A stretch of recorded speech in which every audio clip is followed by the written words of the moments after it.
What we do here is go back.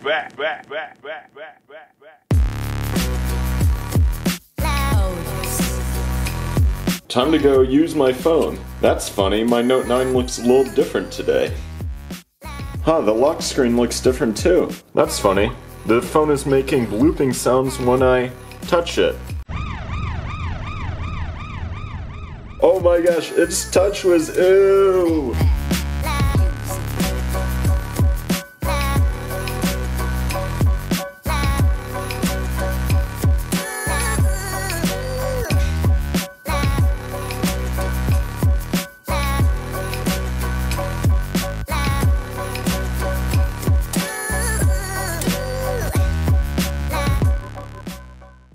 Hey guys, Bingocat here, finally back with another video. So right here in front of me, I have two smartphones actually. So this is the phone I use currently. This is the Samsung Galaxy Note 9. I love this phone. It's basically the do-everything phone. I have the top spec version. Before this I had the Note 8, and upgrading to this phone was kind of a waste of money to be honest, but I still love this phone. It can do basically everything.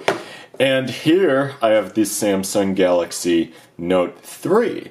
Now, I wanted to buy an older flagship smartphone to see how well one would hold up in 2018. And I remember back in 2018, the phone everyone seemed to love and say was one of the best phones because it was like so feature-packed was the Samsung Galaxy S4. However, the reason I got the Note 3 is because it was very similar to the Galaxy S4 feature-wise, but the thing about the Note 3 that had me curious about it was that it could record 4K video in 2013. Back in 2013, 4K TVs were still like $5,000 plus. It was interesting to see that this phone had a 4K video camera because this phone had a 4K camera before I felt like 4K was ready. Like, no one had 4K TVs yet, so it's like you can record 4K video with your Note phone, but what do you even view the 4K video on? So, the Samsung Galaxy Note 3 here, it's a fairly big phone. That's one of my favorite things about this phone is how big it is. I feel like the size of it held up really well. As you can see, it's actually about the same size as my Samsung Galaxy Note 9.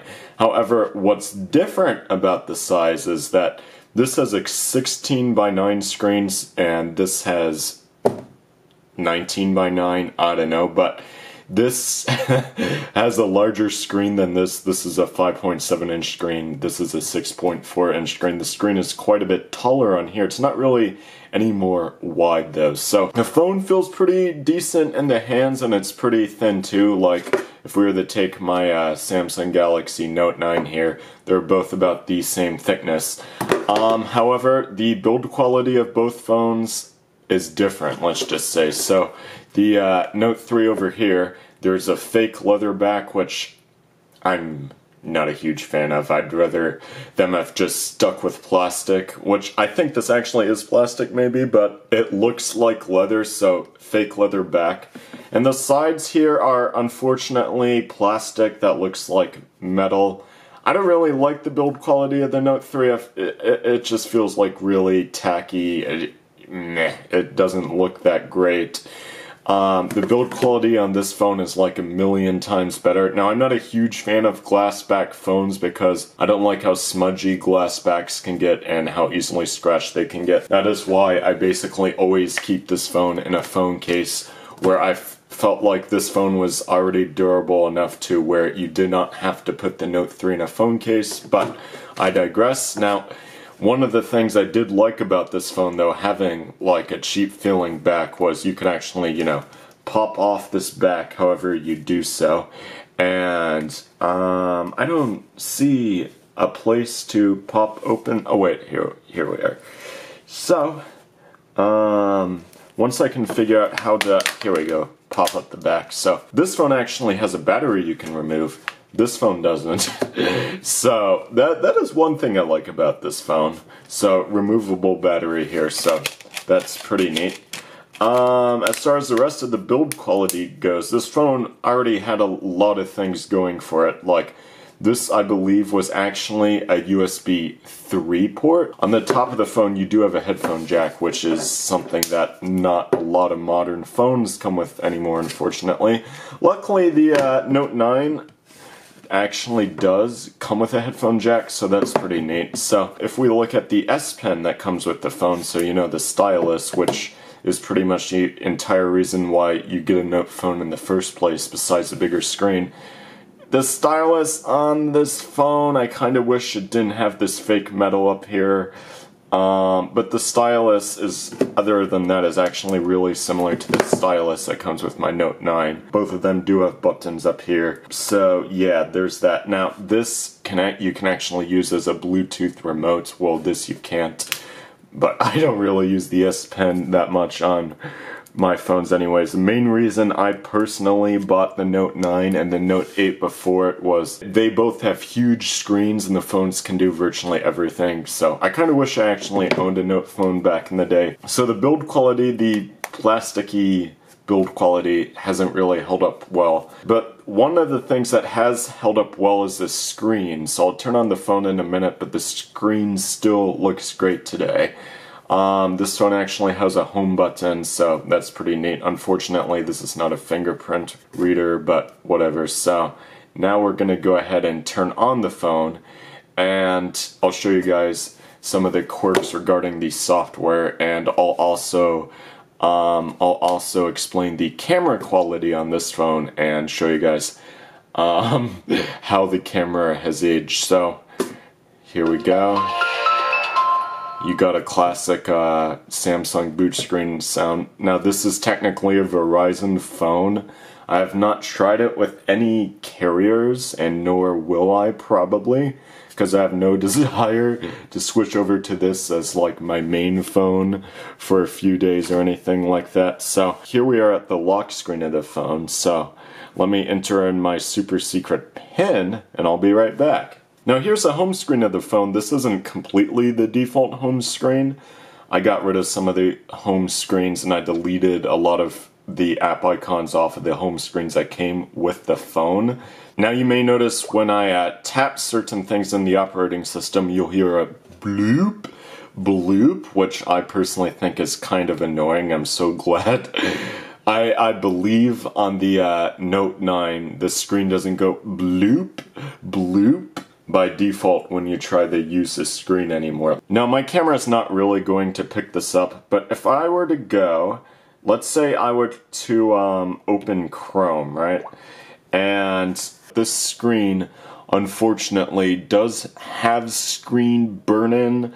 So, whoops. So right up here, there actually is an outline of an app icon you can kind of see. Once again, I really don't think my camera will pick this up no matter what I do. Maybe you guys can make it out, but I certainly can't on the camera's viewfinder. Now you guys may notice the look of the operating system. So this phone is running Android 5.0 Lollipop. Now the highest Android version that this phone will officially run is Android 5.0 Lollipop, but I believe you can put a newer Android version on here if you use Lineage OS.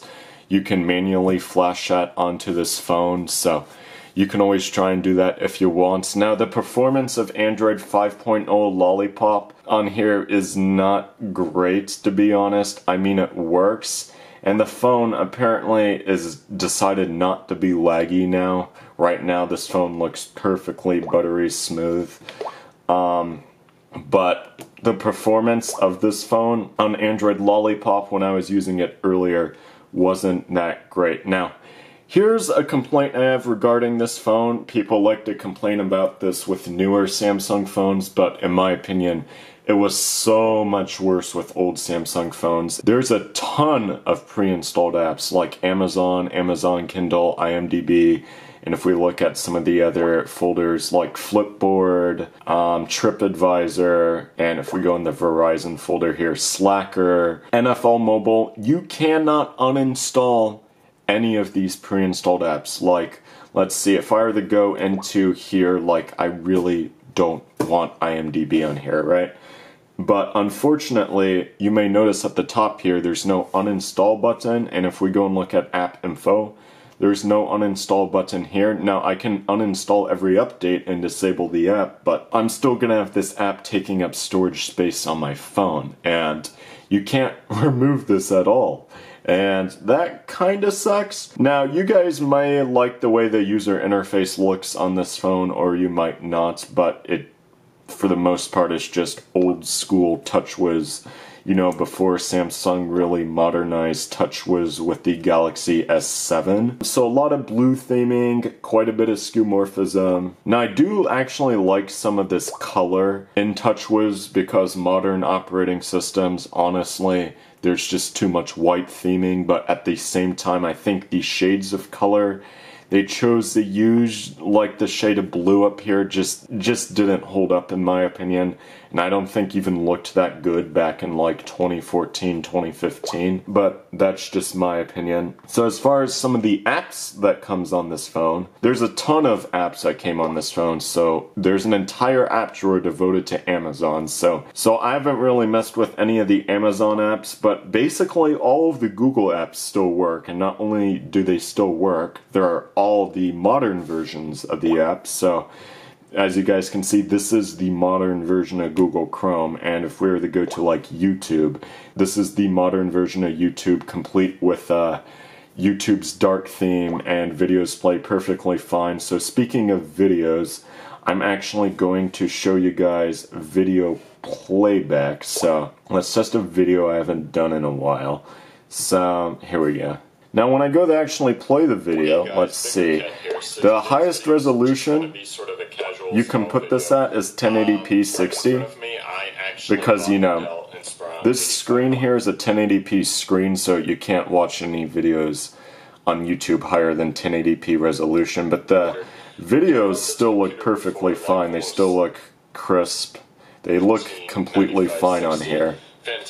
Now the speakers, for as far as listening to stuff on this phone goes, there aren't dual front-facing speakers on this phone. The only speaker you'll be able to hear when you're playing music or when you're watching a video is that there's actually a speaker here at the bottom of the phone. So that's the only speaker that you'll be able to hear sound through when you're watching like a video. But yeah, other than that, the video watching experience is fine on here. Videos don't lag, videos still look fine. The screen still looks fine. Just watching videos on this phone in general is still pretty good in 2018. Basic web browsing is probably also still fine on this phone, so if we either go to arstechnica.com here and just scroll down and look at some of these articles, let's see. Nintendo's biggest Switch download sale, blah blah blah. As you guys can see, it loaded in like 3 seconds. I'm scrolling down this web page perfectly fine. Newer story, FCC proposed robotext crackdown, blah blah blah. Web pages seems to be working perfectly fine. Now I did download some apps on here, so I downloaded like Twitter, Instagram, Discord. It seems to work alright. Now this phone does lag sometimes, but decided for whatever reason not to lag during this video, but I would not count on this phone being super fast in 2018. This phone is just faster, and so are most new phones except for maybe low-end phones probably. Now if there's one thing that did not hold up well on this phone at all, it's the camera, unfortunately. So if I were to take a selfie right now, it's not the worst looking selfie in the world, but my other phone definitely takes better selfies. Now we're gonna try taking a selfie with my Note 9, also using auto mode. So as you guys can see, the Note 9 clearly takes better pictures than the Note 3. Alright, so now we're going to test the back camera with both phones. So here's the Samsung Galaxy Note 3. I'll admit that picture's not terrible looking. Now here's the same picture with the Samsung Galaxy Note 9. You know, I'll admit the Note 3 actually held up pretty well here. I almost like the picture better on the Note 3, to be honest with you. Alright, now here's a test of the front camera of the Note 3, and honestly, it doesn't look that great. Now here's a video test of the front camera of the Note 9. so much better in my opinion. Alright, so here's a test of the back video camera of the Note 9 in 4K. I don't think it looks horrible, not the most detailed video in the world, but not bad, especially by 2013 standards. Now here's a test of the back video of the Note 9. I definitely think the Note 9 video looks noticeably better as far as capturing like details and like the correct colors and stuff goes. Alright, so here's something I just found out. So I was actually getting annoyed while using this phone earlier because I was taking pictures on it, and just looking at the gallery app, there didn't appear to be any way to edit the pictures, like not even rotate them. And I was like, really? This is like the do everything Android phone from 2013 and there's seriously not even a way to rotate a picture? And like there's no kind of editing options at all. And I was actually going to mention that, but then I realized this was back when Android did not have a dedicated multitasking button. Instead you had a button down here that was like a menu button of some sort. So like in the Photos app, if I press this, now I have options to actually edit my pictures. So I can, you know, tap on edit, I can write in the image, favorite it, play a slideshow, photo frame, photo note, signature, copy to clipboard. You see, I have all these options here. So like I can tap edit and now look at all the stuff I can do. Crop, color, effect, portrait, sticker, drawing, whatever. And if you want to multitask on this phone though, you have to hold down the home button and then it allows you to multitask, which, okay. So now it's time to try out some games. So I tried downloading Fortnite earlier, you know, everyone's favorite game. Unfortunately it didn't work. So instead I decided to try out PUBG. So when I tap open for PUBG, hello, let's see if this will actually work. And hopefully it does, because why not? If it doesn't, that's alright. We can always download and try out, like, you know, Candy Crush kind of games maybe, I don't know. Alright, we're getting somewhere. It's checking for updates. And it needs to download 164 megabytes of data, so there's that. At least it didn't immediately give me an error message like Fortnite did. Alright, update complete, so now I gotta restart this game, I guess. Alright, so I've gone this far, so let's see, I guess we're gonna log in using my Google Play account. So, let's see, graphics have been set to low. We're gonna keep it on low. And, okay, I don't care about my achievements. Blah blah blah, blah blah blah. Let's just play already. Alright. So match starts in 43 seconds. Can I move around? Yes, it looks like. Okay, I don't see a frame rate counter or anything. I don't even know if you can turn... Oh, good. That's not good. Alright, so it's letting me move around now, I guess. Performance-wise, you know, graphics are obviously not top-notch, but performance-wise, this looks basically buttery smooth, man. I'm impressed, seriously.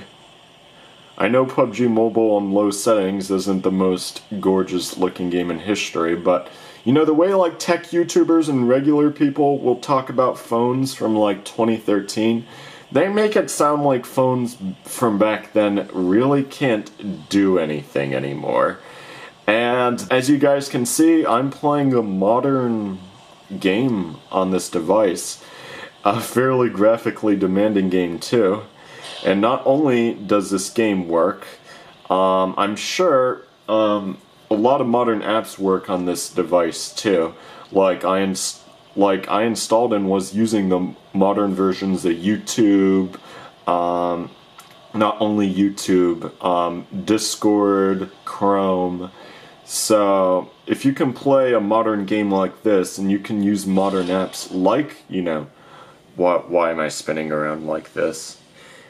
You know, hang on, is it gonna crash? Ah, no, it crashed. I'm almost less tempted to blame this phone and more tempted to blame PUBG, because when I used to play PUBG on my Note 8, it would sometimes crash too. I don't think it's gonna take me back into the match, unfortunately. But before it crashed, it really was not lagging. Seriously, the gameplay was not that slow at all. Now, if you go to the Play Store here, I'm guessing most, if not all of these apps should download and just work on your device. So at the end of the day, I'm almost surprised, which I don't think I should be this surprised, but once again, both tech YouTubers and like tech reviewers and also like regular people make like 5-year-old phones just sound so old. They make it sound like it just really can't do anything anymore. Even like former flagship phones like the Note 3 and the S4 and the S5, people will just make it sound like you really can't do anything on phones that old anymore. And that is not the case. Just because Samsung or other Android manufacturers stop pushing out operating system updates to a device this old doesn't mean it's unusable in 2018. In fact, I would say this phone is probably fine for most of everything that you would want to do with a smartphone nowadays. Now, sure, the cameras, mainly the front camera, didn't hold up that well, but I mean, other than that, the user interface is kind of laggy sometimes, but it's not too laggy. So, you know, other than that, now, like if I were to open up Reddit, for example, I just want to see if this, you know, app will even work to begin with, which it should, but, you know, assuming apps work, this phone is still completely 100% usable in 2018. Seriously, I'm impressed. Now, this phone does have 32 gigs of storage, so not the most amount of storage, you know, not the most amount of storage in the world, but this phone has a micro SD card slot, so you can always just put in a micro SD card to your phone, and you'll be perfectly fine storage-wise, probably. So, you know, first impressions while using this phone was that it wasn't really a great phone, but now that I've used it a little bit, I gotta say, once again, this phone is still completely usable in 2018. Now, would I go out and buy a Note 3 to use nowadays? No, honestly, not really. But if you still have a Note 3 lying around, it's still a perfectly capable device, and even if you wanted to use this as your main phone, I really don't see any problem with using this as your main phone as far as like performance-wise and app compatibility. Seriously, I'm impressed. And you know, some things like the screen, I think the screen looks really gorgeous. The resolution is high enough. So the main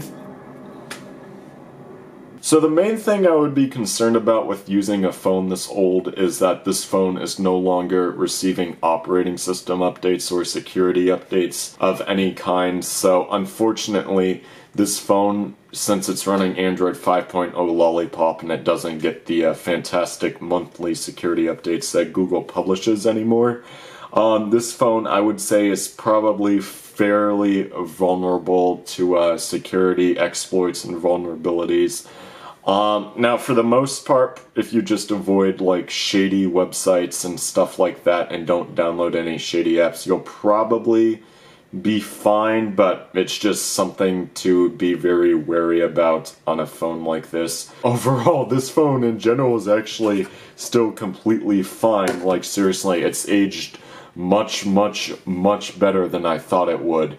The main thing, once again, is that this phone isn't getting security updates anymore, so seriously, this phone has aged better than I thought it had aged. Seriously, it's still a good phone. Alright guys, that's it for today's video. Hope you guys enjoyed it. Please make sure to leave a like if you did like it. Maybe check out my channel, feel free to subscribe. I'm also on other social media platforms. I'm a lot more active on Twitter and Discord than I am on YouTube, to be honest, so check those out. Links are down below in the video description. I also am on Instagram and Twitch. Thank you guys for watching. Hope to see you guys next time. Goodbye.